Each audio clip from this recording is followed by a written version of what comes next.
What's up, guys? So quick little video. I'm about to put this 2 terabyte hard drive into my I was about to call this the SB404. Fail. But into my MPC live MK2 retro. So let's do it.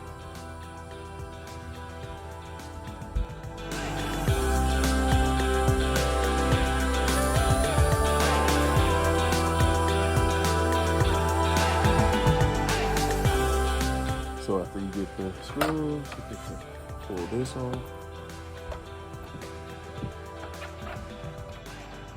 And it looks like it's more.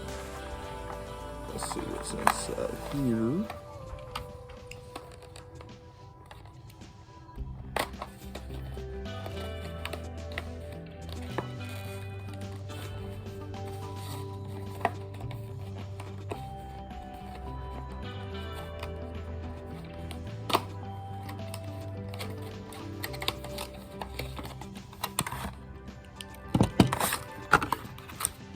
State light for you, so it don't look like I have mounting screws. That's maybe there was extra screws when I bought it. I'm not sure. But I'm putting this on.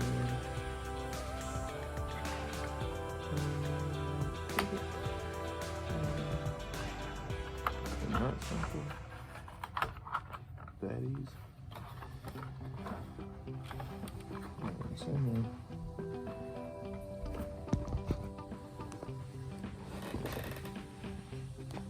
Like this, I'm not sure if I'm supposed to flip it around, but this is how it's sitting right now.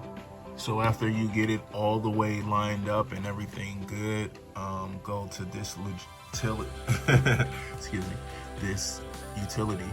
And then that's just hitting command and then spacebar. Super simple. And then after that, you'll go to erase. You'll find the drive, you'll erase it, you'll rename it. I made my exFAT, and now it's showing up over here. So cool. Showing up over there as Tariq Means on Beats.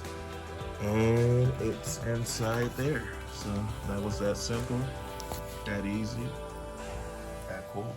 So I'm gonna make some beats. I'm gonna update my MPC because I think it has a new firmware. So we're gonna update it to that one, and then we'll go from there.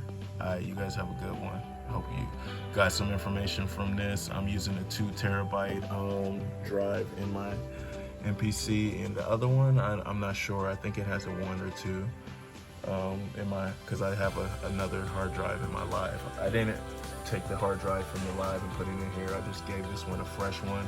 That way it can have its own, own memory, and I can start just saving a whole bunch of stuff on here for performances, to just having a whole bunch of beats on here and just getting a lot more, like taking it around, So I'm excited about that. You guys have a great one. Peace.